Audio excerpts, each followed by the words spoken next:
오늘은 2025년 새해를 맞는 첫 주일입니다. 교회가 이제 새로운 회계년도를 시작하며 한 해에 할 일과 목표를 함께 정하고 하나님 나라를 위하여 또 새로운 발걸음을 떼는 날입니다. 자주 말씀을 드렸지만은 저희 교회가 송구 영신 예배를 드리지 않는 이유는 묵은 한 해를 보고 새해를 맞는 것을 어느 날을 특정한 날을 기준으로 다짐하고 결심하는 것이 바람직하지 않기 때문입니다. 그렇게 되면 사실은 새해 해돋이를 보고 새해의 복을 빌고 기원하기 위해 모이는 세상 사람들과 하나도 다를 바가 없게 되는 것입니다. 이렇게 어떤 날이나 절기, 안식일을 따라서 하나님 앞에 예배하고 결심하고 다짐하는 것은 골로새서 1장 16절로 18절에서 천사 숭배라고 하면서 매우 엄격하게 비판하고 있는 것을 우리가 잘 생각을 해야만 합니다. 교회는 항상 그리스도의 복음 앞에 결단을 하는 것이지 우리가 어떤 날을 기준으로 해서 결단하는 것은 아닙니다. 어느 날이든 어느 시간이든 복음을 듣고 아멘으로 화답하여 우리의 삶을 하나님 앞에 새롭게 헌신하는 것이 우리의 신앙 고백입니다. 그러해도 이렇게 새해에서 공동의회를 열고 한 해의 목표를 정하고 함께 어떤 목표를 두고 행하는 것은 순전히 교회의 행정상의 이유라고 보시면 되겠습니다. 그것은 이 땅의 세상의 질서가 이렇게 한 해를 따라 기준으로 움직이고 있기 때문에 그렇게 하는 시간적인 편의 때문에 그런 것이지 우리가 이 첫 주일이 아니면 1월 1일이 특별해서 하나님 앞에 고백하고 결심을 다짐하는 그런 것은 아니라는 것입니다. 그런 점에 대해서 송구 영신 예배를 드리면 새로운 결심을 하고 새로운 다짐을 해서 무언가 하나님 앞에 새롭게 되는 것처럼 여기거나 또한 새해에 주시는 하나님의 말씀이라고 그래서 말씀을 제비뽑기해서 1년 동안 그 말씀을 지키고 살자라는 의미로 말씀 본문이 주어진다라고 하면 그것은 정말 청사 숭배와도 같은 미신과도 같은 일이기 때문에 교회는 절대로 행하지 말아야 하는 것입니다. 이제 오늘 여러분과 제가 읽은 설교 본문에서 마태복음의 다른 그 어떠한 말씀보다도 마태복음의 관점과 강조점을 찾아낼 수 있다라고 합니다. 심지어 어떤 신학자는 설교 본문이 복음서 전체를 이해할 수 있는 열쇠다라고 말하기까지 했습니다. 오늘 설교 본문의 5개의 구절은 26장부터 시작된 예수의 십자가의 고난과 죽음과 부활 이야기의 결론일 뿐만 아니라 복음서 전체의 결론으로 보기도 하는 것입니다. 그만큼 이 마태, 마가, 누가, 요한복음의 이 전체의 결론이 여기에 있다고 보는 그런 견해도 있다라는 것을 말씀드리고 있는 것입니다. 또한 이 단락은 이 마태복음서 전체의 골격의 기초를 이룬다라고 그렇게 말하기도 합니다. 그것은 바로 이 복음서가 무엇을 강조하냐면 그 권세와 가르침, 이것을 매우 강조하기 때문에 그렇습니다.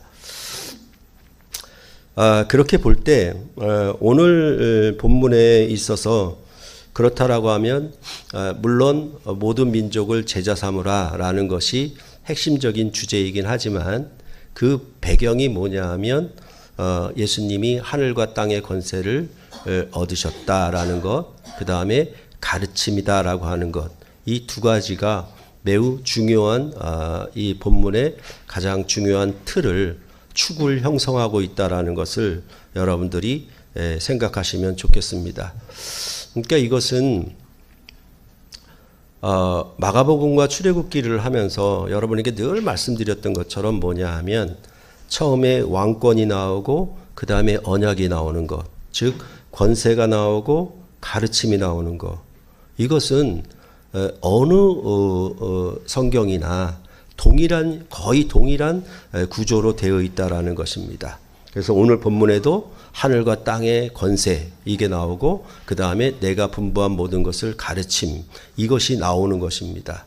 이런 것들이 여러분들이 마가복음과 출애굽기의 기본적인 구조를 알게 되면 이런 내용이 여기서도 작용을 하고 있구나라는 것을 여러분들이 눈치를 좀 챘으면 좋겠습니다. 이제 16절에 11제자가 갈릴리에 가서 예수께서 지시한 산에 이르렀다라고 하는 것은 마태복음 26장 32절에서 지시하신 것을 가리키고 있습니다. 그러나 내가 살아난 후에 너희보다 먼저 갈릴리로 가리라라고 주님이 말씀하셨고, 또 안식 후 첫날 새벽에 예수님이 장사된 무덤에 여인들이 갔다가 주의 천사로부터 들은 말도 28장 7절에 나오는데 또 갔습니다. 또 빨리 가서 그의 제자들에게 이르되 그가 죽은 자 가운데서 살아나셨고 너희보다 먼저 갈릴리로 가시나니 거기서 너희가 배우리라 하라라고 말씀을 하였고, 또한 그 여자들이 이 주의 천사의 말을 듣고 제자들에게 알리려고 다름질하다가 도중에 부활하신 예수님을 만나죠. 그때 주님께서도 이 여자들에게 또 동일한 말씀을 하셨습니다. 28장 10절을 보면은 이에 예수께서 이르시되 무서워하지 말라, 가서 내 형제들에게 갈릴리로 가라 하라, 거기서 나를 보리라 하시니라 라고 말씀을 하셨던 것입니다. 그러니까 이게 굉장히 중요한 의미가 있는 거예요. 사실은 오늘 설교문에는 너무 많아가지고 기록을 못했는데 뭐냐 하면 항상 이스라엘 나라는 시온산에 세워져야 되고 예루살렘 성전에서 그 나라의 명령이 나오는 것, 그 나라의 통치가 나오는 것으로 되어야 돼요. 그런데 이 마태복음은 이 갈릴리를 초반에 얘기하고 마지막에 또 갈릴리를 얘기하므로 변방, 이방의 갈릴리를 매우 강조하는 내용으로 이 마태복음은 처음과 끝을 또 형성을 하고 있는 겁니다. 그러니까 이제 시온산의 예루살렘 성전이 그 나라의 도성이 아니라 오히려 여기 갈릴리산이 그 나라의 도성인 것을, 새로운 도성인 것을 나타내는 그런 의미로 이 마태복음은 말을 하고 있는 것입니다. 그래서 여러분께 자주 말씀드렸던 것처럼 고려 왕조가 끝나면 새로운 조선이라는 나라가 들어서게 되면 그 도성을 천도하죠. 도성을 옮기는 것처럼, 개성에서 한양으로 옮기는 것처럼 이 마태복음도 그런 내용을 얘기하고 있는 겁니다. 이제 예루살렘 성전은 망했고 갈릴리산에서 새로운 나라가 출범하는 그런 내용을 이 마태복음은 이야기를 하고 있는 것입니다. 이렇게 되면은 항상 뭐냐 하면 나라가 어떻게 도읍지를 옮긴다, 천도한다라고 하는 얘기는 무엇과 관계가 있냐 하면 그 나라의 정책과 관계가 있는 겁니다. 항상. 그렇기 때문에 이 나라 예루살렘에서 갈릴리로 옮겼다라고 하는 것은 이 마태복음이 비록 유대 그리스도인들에게 쓰여졌긴 하지만 그 목표는 뭐냐 하면 이방과 같은 갈릴리, 곧 이방인에게 복음을 전하는 나라가 새로 세워져서 그 시온산이 갈릴리산으로 새롭게 도성이 바뀌어지는 것을 오늘 본문에서는 말을 하고 있는 것입니다. 그러니까 단순히 사도행전만 땅끝까지 복음을 전하는 요소가 아니라 이미 공간복음서 자체에서 마태복음에서는 이미 갈릴리 산에서 예수님이 명령하심으로 말미암아 이제 그 나라가 이방을 향하여 열렸다라는 것을 나타내고 증거하는 것이 이제 이 마태복음의 전반부와 후반부의 결론에서 동일하게 얘기하는 방식인 것입니다. 그러니까 이제 모세의 나라가 아니라 예수의 나라는 시온산이 아니라 갈릴리 산에서 시작됐다. 이렇게 보는 것이 좋다라는 것입니다. 그렇기 때문에 오늘 본문 17절에 예수를 배웠고 경배한다라는 표현은 바로 왕에게 경배하는 것이고 그 경배를 받으시는 분은 누구냐? 그 앞에 나오는 것처럼 부활하신 주님이죠. 그 부활하신 주님을 뵙고 경배하는 곳, 그것이 바로 갈릴리 산이었다라고 말을 하고 있는 것입니다. 그런데 여기 보면 아직도 의심하는 사람들이 있더라라는 것에 대해서 사실은 논란이 많습니다. 여기 11 제자가 말고 그 갈릴리 산에 다른 사람들이 있었던 모양이다. 11 제자는 믿었는데 그 다른 사람 중에는 믿지 않은 사람들이 있었는가 보다라고 주장하는 사람들도 있습니다. 그런데 사실은 여기서 그 다른 사람들을 의미하는 의미로 성경 본문은 되어 있지 않습니다. 그냥 여기 말하는 것처럼 11 제자는 경배했고 그러나 아직도 의심하는 자들이 있더라라고 할 때 다른 사람을 의미하는 것이 아니라 11 제자 중에 아직도 의심하는 자들이 있더라라고 그렇게 보는 것이 좋겠다라는 것입니다. 그런데 여기 아직도라고 하는 것은 뭐냐 하면 경배를 하긴 했는데 무언가 확실치 않아서 주저하는 그런 모습으로 이해를 해야 할 것 같습니다. 그러니까 그냥 두 가지 마음을 품어서 예수님이 부활하셨나? 부활하지 않았나? 이거에 대한 의심에 대한 얘기가 아니라 아직도 의심하는 자들이 있다라고 하는 얘기는 무언가 확실치 않아서 주저하는 그런 모습으로, 그런 모양으로 읽어내는 것이 훨씬 더 낫다라고 그렇게 생각을 하는 것입니다. 왜냐하면 이제 18절에 이렇게 예수님이 말씀하시죠. 그러니까 여러분들이 성경을 읽을 때 좀 자세하게 읽으셔야 되는데 뭐냐 하면 18절에 예수께서 나와 말씀하여 이르시되 라고 말씀하죠. 그냥 예수께서 의심하는 자들이 있더라 말씀하여 이르시되 이렇게 얘기 안 하라 예수님이 나와 말씀하셨다라고 말하고 있는 것입니다. 그러니까 뭔가 주저하고 쭈뼛쭈뼛하는 그런 모습인 거에 비해서 예수님은 앞으로 나오면서 말씀하셨다라는 것을 상대적으로 얘기를 하고 있는 것이죠. 그러니까 뭐라고 얘기할 수 있을까요? 대통령 후보 유세 같은데 보면 지난번에 윤석열 대통령이 유세할 때마다 어떻게 했습니까? 어퍼컷을 올렸잖아요. 그렇죠? 그런 모습으로 연상을 하시면 돼요. 그렇죠? 그러니까 예수님께서 나와 말씀하셨다라고 하는 것은 아직도 뭔가 희미하고 주저하는 대중들, 사람들이 있는 가운데 예수님은 확고하게 확실하게 이렇게 얘기를 하는 것이고 이 예수님이 나와 말씀하셨다는 그 말씀의 내용이 뭐냐 하면 하늘과 땅의 권세를 내게 주셨으니 라는 말이죠. 다시 말해서 나와 말씀하셨다. 이 나왔다는 것은 뭐냐 하면 하늘과 땅의 권세를 내게 주셨다라고 하는 것은 확고한 권위를 갖고 나와 말씀하셨다라고 우리가 이해하면 되겠다라는 것입니다. 그래서 이제 이렇게 예수님이 나와서 하늘과 땅의 권세를 내게 주셨으니 이제 이 세상을 복음화하기 위해서 제자들에게 사명을 주어 보내고 계시는 내용으로 우리가 이해를 하면 좋겠습니다.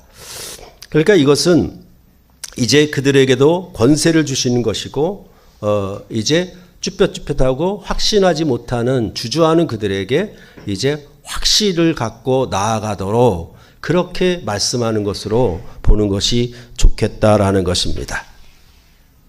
그럴 때 이런 내용에 대하여 부활하신 자의 권세는 구원사의 새로운 단계에 이르렀음을 나타낸다라고 주석서는 얘기를 해주고 있습니다. 아주 좋은 의견이죠. 인자 같은 이가 권세와 영광과 나라를 받아 모든 백성과 나라들과 각 방언한 자로 그를 섬기게 하였다라고 하는 영원한 통치권을 언급했던 다니엘서 7장 13절로 14절의 말씀을 성취하는 내용으로 말을 하고 있는 것입니다. 그러니까 이것은 다니엘서가 말했던 새 출애굽으로 이루는 메시아 왕국, 그리스도의 나라가 이제 그 인자 같은 이가 와서 권세를 받았는데 라고 얘기하는 그 배경에서 오늘 하늘과 땅의 권세를 내게 주셨으니 라고 말하고 있는 것입니다.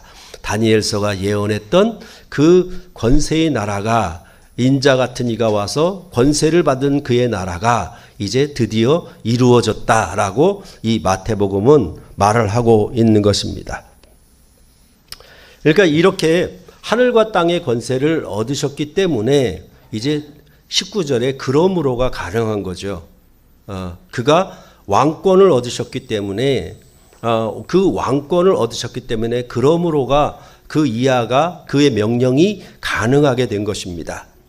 그것은 바로 모든 민족을 제자 삼는 명령이 가능하게 되었다라고 말씀하고 있는 것입니다. 이 하늘과 땅의 권세에 대하여 이제 마태복음 10장에서 말한 것과 비교해 보면 어떻게 다른지 우리가 알 수가 있습니다. 마태복음 10장 1절을 한번 보시겠습니다. 마태복음 10장 1절.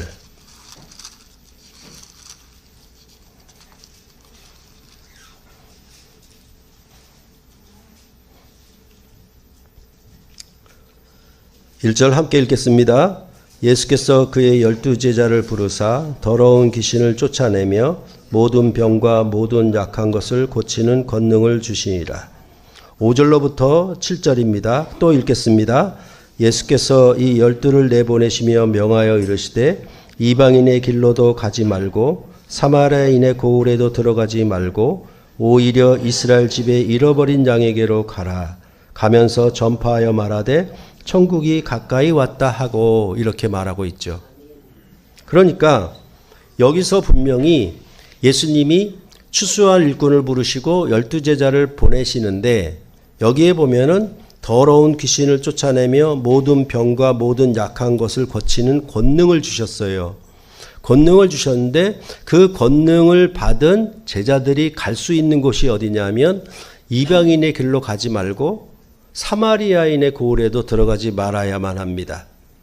그러니까 여기서 예수님이 가지신 권능은 뭐냐 하면 더러운 귀신을 쫓아내고 모든 병과 모든 약한 것을 고치는 권세인데 그 권세는 이방인의 길로 가서는 안 되고 사마리아인의 고을로도 가서는 안 되는 거예요. 차라리 오히려 이스라엘 집에 잃어버린 양에게로 가라고 그렇게 말씀하는 것입니다.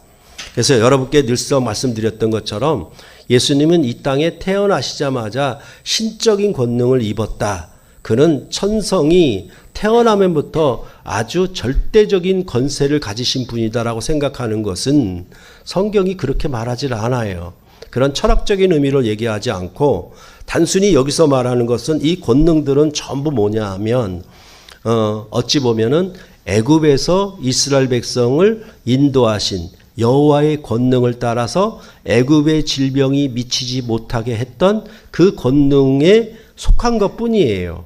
다시 말해서 오늘 본문에 하늘과 땅의 권세를 얻으셨다라고 하는 것은 죄와 죽음을 이기심으로 얻은 권세예요.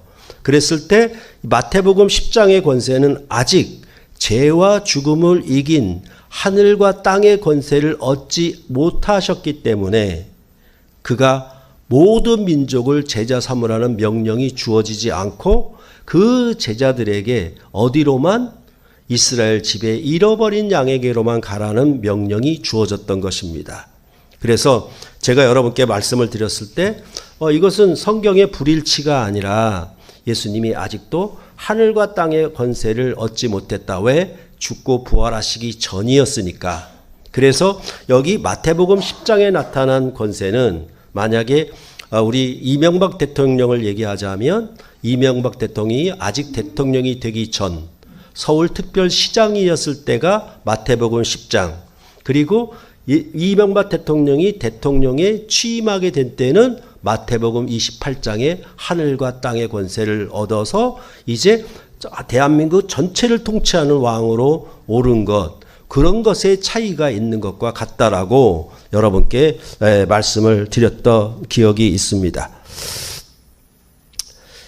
그렇기 때문에 여기 이 하늘과 땅의 권세를 얻었다. 죄와 죽음을 이기신 부활하신 주님이 얻으신 이 권세, 이 왕의 권세는 이제 모든 민족을 제자 삼을 수 있는 권세가 됐다라고 보는 것으로 우리가 오늘 본문을 이해해야 하는 것입니다. 그랬을 때 마태복음에서 이 제자가 된다라고 하는 것은 무엇보다 예수의 가르침 속에 분명하게 표현된 의를 따르는 것을 말을 하고 있습니다.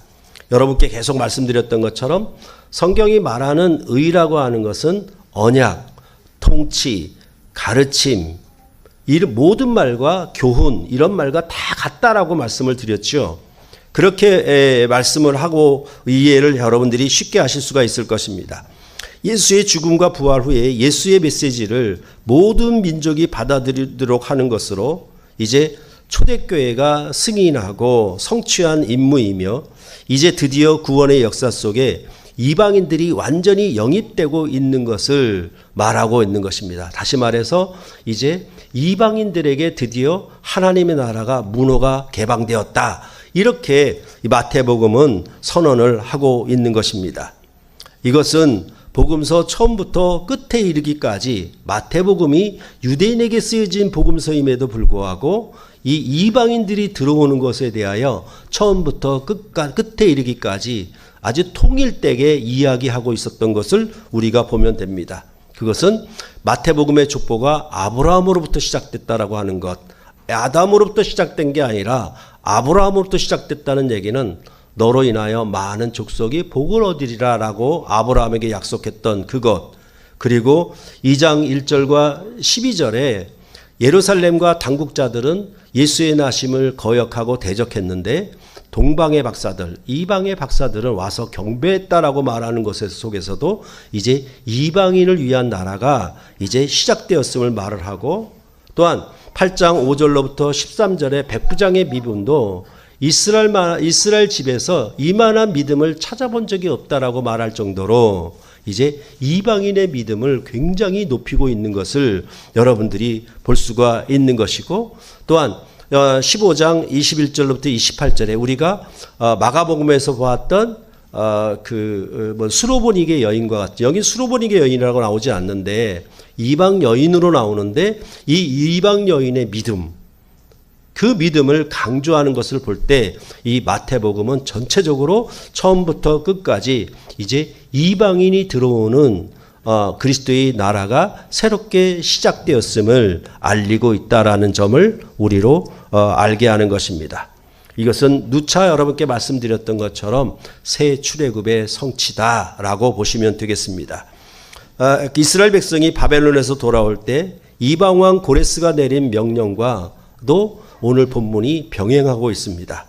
그래서 역대하 이 36장 23절에 기록된 바사 제국의, 페르시아 제국의 고레스 왕의 말을 암시하는 것처럼 오늘 본문은 보여지고 있는 것입니다. 거기 보면은 하늘의 신 여호와께서 세상 만국을 내게 주셨고 나에게 명령하여 유다 예루살렘에 성전을 건축하라 하셨나니 너희 중에 그의 백성된 자는 다 올라갈지어다. 너희 하나님 여호와께서 함께 하시기를 원하노라. 이렇게 고레스 왕의 칙령과 오늘 마태복음 끝에 있는 이 지상명령, 최후 지상명령과 거의 맥을 같이 한다라는 것을 볼 수가 있죠. 뭐냐하면 고레스 왕은 세상 만국을 내게 주셨다라고 하는 자기 권세를 얘기하고 있고, 너희는 유다와 예루살렘을 향하여 성전을 건축하고 올라가라고 얘기를 하고 있고, 그리고 너희 하나님 여호와께서 함께 하신다라고 말하는 이 구조가 오늘 본문과 거의 맥락이 같은 것을 여러분들은 볼 수가 있을 것입니다. 그러할 때에 이 역대하의 고레스 왕의 칙령도 결국은 뭐냐 하면 예레미야 선지자에게 하신 언약을 성취함이다라고 말을 하고 있습니다.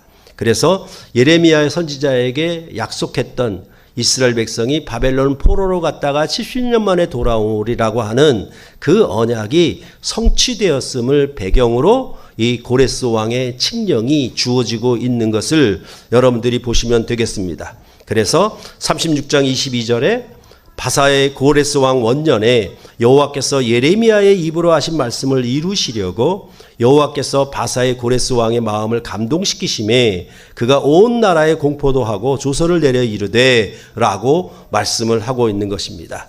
성경의 모든 하나님의 권능과 그 역사의 구원은 이렇게 언약의 성취를 떠나서 한 번도 이루신 적이 없습니다. 항상 옛 출애굽의 구원도 아브라함에게 하신 언약을 성취함으로, 또한 바벨론에서 돌아오는 것도 예레미야 선지자에게 말씀하신 언약을 성취함으로 그렇게 이야기를 하고 있다는 점을 우리가 알아야 되겠고, 결국은 오늘 본문에 하늘과 땅의 권세를 내게 주셨으니 라고 가서 모든 민족을 제자 삼으라고 하는 이 명령조차도 뭐냐 하면 마태복음이 말하는 바와 같이 구약의 율법과 선지자를 통하여 말씀하신 언약을 성취한 결과 예수의 죽고 부활하심이 이루어졌고, 그가 하늘과 땅의 권세를 얻으심으로 이제 드디어 천하 모든 민족에게 제자 삼는 명령이 주어졌다라고 그렇게 말씀을 하고 있는 것입니다. 이랬을 때 이러한 모든 것들은 사실은 뭐냐 하면 구약에 처음 이스라엘 하나님 나라가 세워지던 그 배경과 역시 또 맞닿아 있는 것입니다. 그래서 신명기 4장 36절로부터 38절을 보시면 여기를 한번 봐야 되겠습니다. 신명기 4장 36절로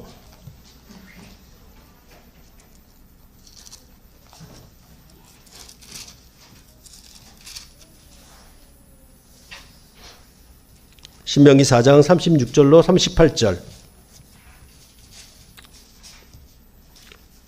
또 함께 읽겠습니다. 여호와께서 너를 교훈하시려고 하늘에서부터 그의 음성을 내게 듣게 하시며 땅에서는 그의 큰 불을 내게 보이시고 내가 불 가운데서 나오는 그의 말씀을 듣게 하셨느니라. 여호와께서 내 조상들을 사랑하신 고로 그 후손인 너를 택하시고 큰 권능으로 친히 인도하여 애굽에서 나오게 하시며 너보다 강대한 여러 민족을 내 앞에서 쫓아내고 너를 그들의 땅으로 인도하여 들여서 그것을 내게 기업으로 주려 하심이 오늘과 같으니라 라고 말씀하고 있습니다. 여기에도 뭐냐 하면 시내산에서 주어진 말씀 언약이 나오고, 그 다음에 애굽에서 너희를 인도한 권능, 그 권능이 나오고, 이런 내용의 모든 목표는 뭐냐 하면 가나안 땅에 여러 민족을, 너보다 강대한 민족을 쫓아내고 거기에 하나님 나라를 이루는 것이시라고 말했던 그런 이 똑같은 틀, 똑같은 구조가 이제 옛 출애굽의 구원을 말할 때나 아니면 바벨론에 돌아오는 구원을 말할 때나 아니면 이제 마태복음의 오늘 본문에서 말하는 내용을 얘기할 때나 거의 그 구조와 틀이 같다라고 하는 것을 항상 여러분들이 보시면 되는 것입니다. 그러니까 이런 것은 마가복음을 하면서 말씀드렸던 것처럼 항상 새로운 권세 있는 왕이 들어서게 되면 그는 항상 새로운 정책을 내세우게 되어 있어요. 그렇게 해서 그 왕권과 정책으로 말미암아 백성들에게 어떤 생명과 어떤 평안을 주느냐라는 것을 항상 얘기하고 있기 때문에 이런 구조가 여기서도 나오고 있는 것입니다. 즉 권세 플러스 가르침, 왕권 플러스 언약, 이 내용이 그대로 모든 옛 출애굽과 새 출애굽에 동일하게 나와 있다라는 것을 여러분들이 보시면 되겠습니다. 그랬을 때 이제 이러한 모든 애굽에서 인도하신 권능, 바벨론에서 돌아오게 하는 고레스 왕의 권세, 이 모든 것의 총체적인 결정과 절정과 성취가 뭐냐 하면 이제 이 마태복음 오늘 본문에 있는 것이죠. 즉 죄와 죽음을 이기시고 하늘과 땅의 권세를 얻으신 이 나라, 이 영광의 하늘나라, 이 나라에 대해서 이전에 역사했던, 이전에 있어 왔던 모든 성경의 일들이 여기를 향하여, 이 마지막 목표와 결정을 향하여 이루어졌다라고 그렇게 이 마태복음은 선언을 하고 있는 것입니다. 그렇기 때문에 말씀드렸던 것처럼 마태복음 10장에서도 아직 하늘과 땅의 권세는 얻지 못하였고, 더군다나 애굽에서 돌아오거나 바벨론에서 돌아오는 그런 모든 권능까지라도 이제 모든 민족을 제자 삼는 것은 아직, 하늘과 땅의 권세를 얻는 것은 아직이었다라고 보시면은 맞겠습니다. 그렇기 때문에 이제 사도 바울도 뭐라고 얘기하냐면 이것을 그리스도의 비밀이다라고 얘기를 하는 거예요. 왜 비밀이라고 하냐면 에베소서 3장 5절로부터 6절에 이제 그의 거룩한 사도들과 선지자들에게 성령으로 나타내신 것 같이 다른 세대에서는 사람의 아들들에게 알리지 아니하셨으니 이는 이방인들이 복음으로 말미암아 그리스도 예수 안에서 함께 상속자가 되고 함께 지체가 되고 함께 약속에 참여하는 자들이 됨이라 라고 말씀하고 있습니다. 다시 말해서 예수의 죽으심과 부활로 하늘과 땅의 권세를 얻어서 모든 민족을 제자 삼는 이러한 경륜은 여러 세대, 이전 세대에는 나타내질 않았다. 그거는 감추어져 있었다. 사람들에게는 알리지 않았다. 그러나 이 그리스도의 비밀을 나는 깨달았다. 나는 이제 알게 되었다라고 말을 하고, 그것은 뭐냐 하면 이제 하늘에 있는 것이나 땅에 있는 것이나 그리스도 안에서 다 통일되게 하려 하심. 이게 바로 예수 그리스도 안에 나타난 복음의 사역이고 그 결과요 목표라라고 그렇게 에베소서는 말을 하였다라는 것입니다. 그러니까 이런 모든 것들은 실제로 이제 새로운 권능, 구원 역사에 새롭게 나타난 하늘과 땅의 권세, 이렇게 성경은 말을 하고 있는 것입니다. 부활하신 주님을 배웠고 경배한다면, 하늘과 땅의 권세를 얻으신 왕으로 예수님을 경배한다면 이제 모든 구원 역사에 나타난 바를 성취하는 일에 참여하는 것이다 라고 말할 수 있는 것입니다. 그리하여 모든 민족을 제자로 삼는데, 그 제자로 삼음은 우리말 성경에는 좀 그런데 세 개의 분사로 되어 있습니다. 가장 중요한 명령이 뭐냐 하면 모든 민족을 제자 삼으라는 것이 축입니다. 거기에 걸려 있는 게 뭐냐 하면 가서 세례를 베풀고 그 다음에 가르쳐라 라는 거 하는 것이 분사 형태로 붙어 있습니다. 그러니까 모든 민족을 제자 삼는데 어떻게 해라? 가서 그 다음에 세례를 베풀고 그 다음에 가르쳐라, 이렇게 되고 있는 것이 핵심입니다. 이것이 바로 하늘과 땅의 권세를 얻으신 우리 주님께서 명령하신 것이라고 말씀을 하고 있는 것입니다.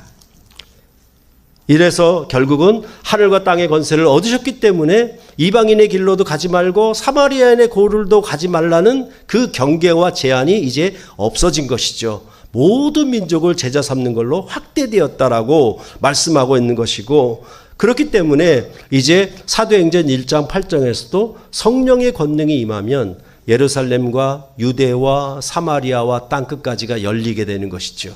그게 바로 예수 그리스도의 나라 세움이라고 성경은 일관되게 말씀을 하고 있는 것입니다. 구약의 땅의 나라는 여호와 하나님과 모세와 율법의 이름으로 할례를 받아 그 나라에 참여한 것입니다. 그러니까 오늘 그 세례를 베풀어라고 하는 것은 아버지와 아들과 성령의 이름으로 세례를 베푼 거예요. 그럴 때 그런 조합이 이루어지는 것은 뭐냐 하면 구약 질서에서는 여호와 하나님과 모세와 율법, 이 세 가지 이름으로 세례를 받는 겁니다. 그러나 그것을 이제 아버지와 아들과 성령의 이름으로 새로운 세례 백성이 된다라고 말씀하고 있는 것입니다. 다시 말해서 이제 땅의 나라가 아니라 하늘나라에 가입하고 땅의 나라가 아니라 하늘나라로 귀화하는 것이라고 세례에 대해서 여러분께 설명을 했었던 것처럼, 제자 삼는 것은 무엇이냐? 땅의 나라로부터 하늘나라로 귀화하게 하는 것이다 라고 여러분께 말씀을 드렸던 기억이 있는 것입니다. 그러므로 이제 이전에 없었던 새로운 구원의 역사가 시작되었다라고 마태복음은 끝에서 말하고 있는 것입니다. 여러분이 아시는 바와 같이 이스라엘 백성은 애굽에서 인도한 여호와 하나님의 권능과 시내산에서 주신 언약의 말씀에 참여함으로 그 언약을 지켜 가나안 땅 정복의 목표를 이루어야 했습니다. 그와 같이 이제 새 출애굽을 통해 죄와 죽음을 이기신 그리스도께서 하늘과 땅의 권세를 얻으셨고 그로 말미암아 성령을 교회에 부으시면 성령 세례로 말미암아 그리스도께서 분부한 새 언약의 가르침을 지켜 행함으로 이제 이방인들도 그 나라에 들어오게 되는 새로운 역사가 시작되었다라고 마태복음은 말을 하고 있는 것입니다. 그런데 그 그리스도의 나라의 시작이 사실은 뭐냐 하면 11명의 제자들이에요. 그것도 12 중에 하나를 잃은 아픔 속에서 시작하는 나라라고 볼 수가 있는 것입니다. 물론 사도행전에서는 이 12를 채우기 위해서 마띠아를 다시 사도로 뽑기는 하지만은 사실은 이 모습이 굉장히 미약하고 초라한 모습입니다. 그러니까 항상 그러잖아요. 뭔가 성공하려면 서울로 가라. 그렇게 얘기를 하겠죠. 저기 변방 오지에 저기 낙도나 오지에 가서 산골짜기에 가가지고 우리는 이런 나라를 시작한다라고 알리고 선포하는 모습은 웃기는 거죠. 적어도 얘기하려면 어디서 광화문 사거리에서 한번 외쳐야 되는 거죠. 거기 경복궁 앞이잖아요. 그런데 여기의 모습은 뭐냐 하면 저 변방의 갈릴리의 이름 모를 산이에요. 그 산에서 누가 11명이에요. 그 제자들에게 하늘과 땅의 권세를 내게 주셨으니 너희는 가서 모든 민족을 제자 삼으라고 하는 이 어마어마한 명령인데 사실은 그 그림을 보면 배경을 보면 아주 초라하기 이를 데 없는 정말 볼썽사나운 그런 모습인 거죠. 이건 뭐라고 얘기할까요? 그냥 너무 그 과장된 자기 형편과 사정을 알지 못하는 그런 대통령 후보가 하나 있었잖아요. 그렇죠? 당선되면 국민 한 사람마다 1억을 준다 그랬나? 10억을 준다 그랬나? 그러니까 그런 허장성세에 있는 것처럼 그렇게 보인단 말입니다. 이게. 이것은 겨자씨 비유에서 나타난 것처럼 눈에 보이지 않은 아주 작은 씨앗에서 시작됐는데 그것이 자라나고 무성한 가지가 열려서 공중에 많은 새들이 와서 깃들이는 나라로 성취된다라고 하였던 것처럼 이 그리스도의 나라는 갈릴리, 변방, 초라하고 보잘것없는 정말 그 시작의 모습이 미약하게 이를 데 없는 곳에서 시작했다라고. 그리고 로마라고 하는 로마 제국이라고 하는 세계적인 최대 강국 배경하에서 이 나라의 출범을 알리고 있다라고 하는 것은 굉장히 아이러니가 아닐 수가 없는 것입니다.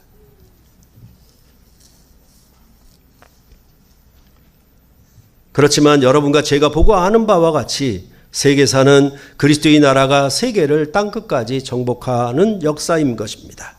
그 갈릴리의 산에서 시작한 일이 여러분과 저에게도 전파되어서 성령으로 세례된 하늘나라의 백성이 된 게 한 것이니까 얼마나 놀라운 일이 아니겠습니까?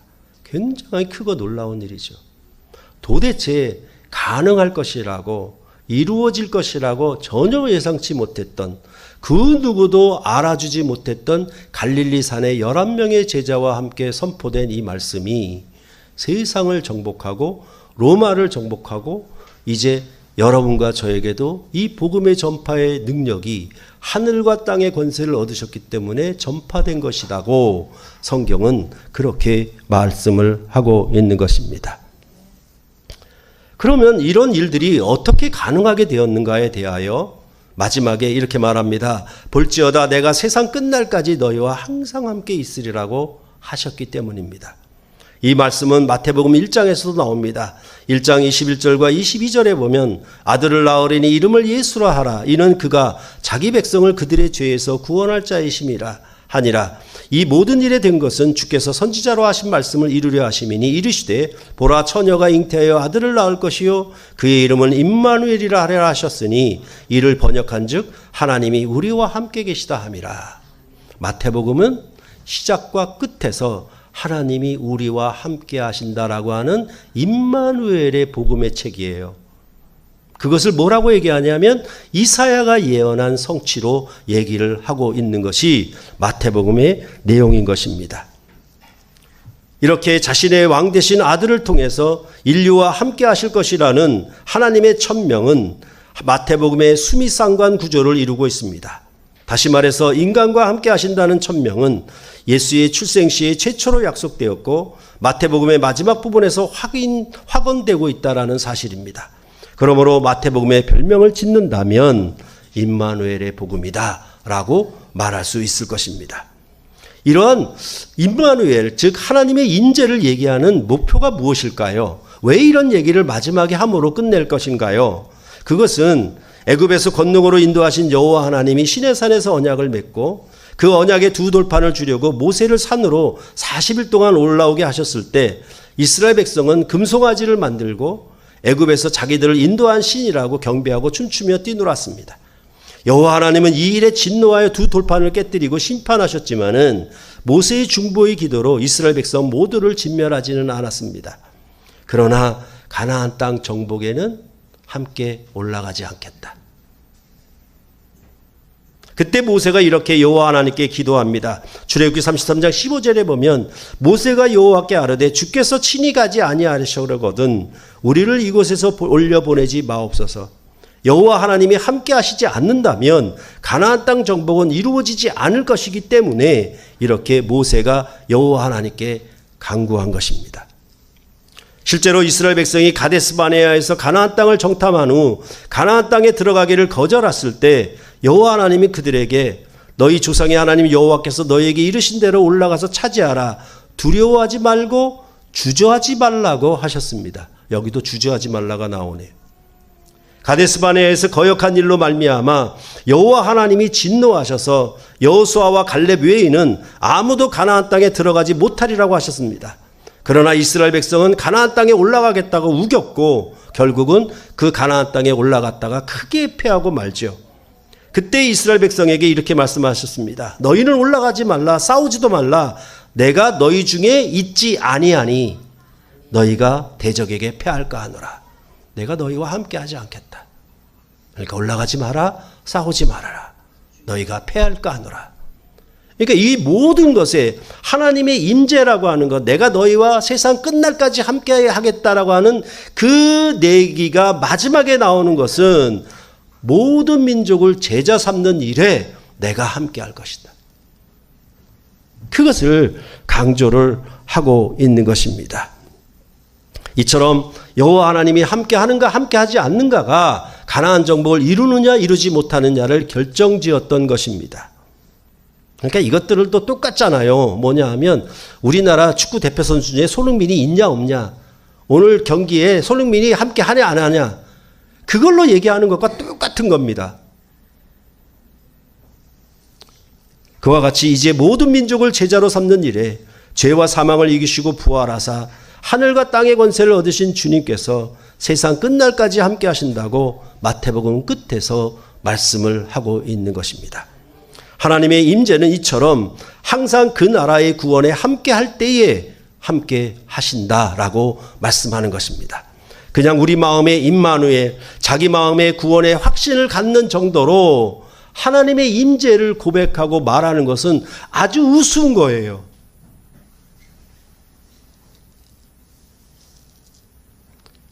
애굽에서 옛 출애굽에 가신 구약의 구원은 여호와의 권능과 가르침에 함께함으로 가나안 땅을 정복하는 것이 그 목표였습니다. 그러나 죄에서 구원하신 예수의 이름은 죽음에서 부활하신 하늘과 땅의 권세와 그가 분부한 모든 것을 가르쳐 지키게 함으로 하늘과 땅을 통일하는 것이 그 목표였습니다. 그런데 참으로 안타깝게도 성경의 구원을 왜곡시켜서 개인 구원으로 둔갑하게 만들었습니다. 내가 예수 믿은 구원 얻은 목표를 없애버렸어요. 그냥 개인만 천당 가는 걸로 만들어 봤어요. 구약도 애굽에서 구원하신 목표는 가나안 땅 정복이었고, 신약에도 예수의 이름은 죄에서 구원하신 이름이고, 죄에서 구원하신 그 구원의 완성은 뭐냐 하면 가서 모든 민족을 제자 삼는 것이 목표였습니다. 근데 우리는 구원론을 그렇게 전개하지 않았어요. 우리가 믿기만 하면 천당, 개인이 천당 간다라고 말을 했지, 우리가 구원 얻은 부르심과 택하심의 목표를 얘기를 하지 않았습니다. 이것이 큰 문제인 것입니다.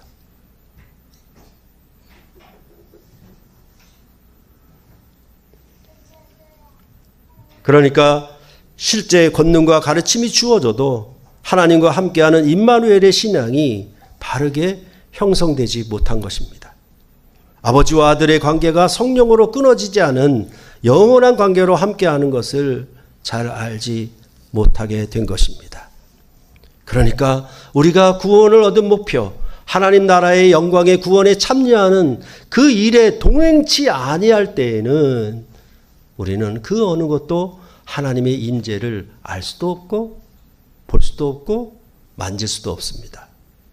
그러니 하나님과 동떨어져서 그냥 자기만의 인생을 살아가는 것에 불과하기 때문에 이 성령으로의 권능이 함께하는 새로운 하나님 나라의 하나님의 임재를 우리는 신앙생활하면서 누릴 수가 없는 거예요. 왜냐하면 자기 개인의 구원의 목표가 있기 때문에.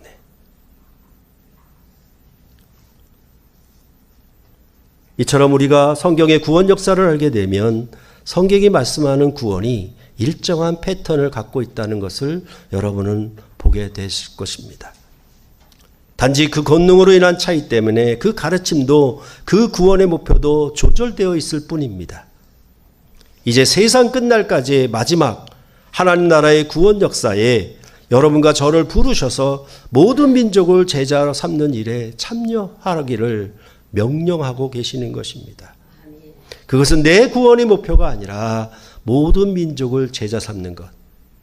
가데스바네에서 가나안 정복을 거절했던 이스라엘 백성의 말로가 어떠했는지 여러분들이 아시는 것처럼 우리의 구원은 이렇게 세상의 헛된 가르침으로 우리가 속아 넘어갈 그럴 가르침이 아니라 구원 역사에서 하나님 나라의 구원의 이 경륜을 알게 된다면 나를 부르신 목표가 무엇이고 하늘과 땅의 권세를 얻으신 주님께서 성령의 권능을 입히신 목표가 무엇인가?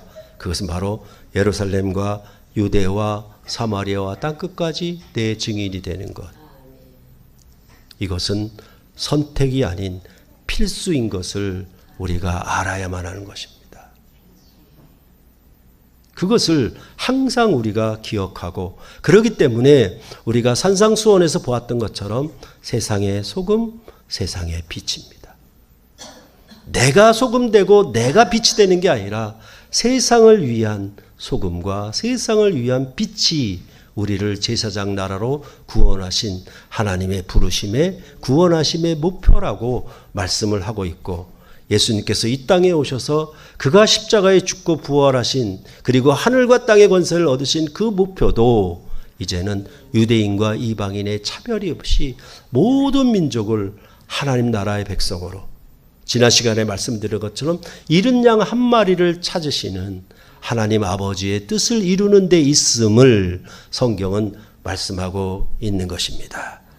그것은 아무리 작고 보잘것없고 세상에서는 알아주지 않는 11명의 갈릴리 산에서 시작했다 하더라도 예수님의 죽음을 이기신 부활하신 권세는 하늘과 땅의 권세를 가지셨기 때문에 세상을 정복하고도 남을 것입니다.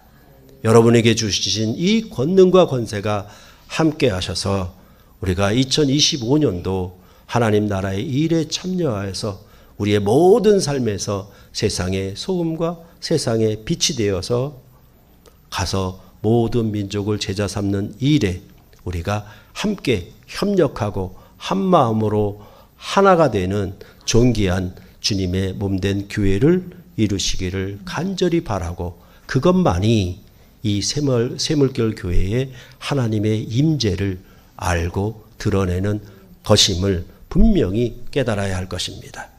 내가 구원의 백성인가? 하나님의 자녀인가? 하나님이 나와 함께하고 계시는가? 그것은 이 명령을 지켜 행할 때, 내가 분부한 모든 것을 가르쳐 지키고 행할 때 바로 하나님이 함께 하심을 여러분은 알 수가 있게 되는 것입니다. 이러한 삶이 여러분 안에 주어지시기를 간절히 소원합니다. 기도하시겠습니다.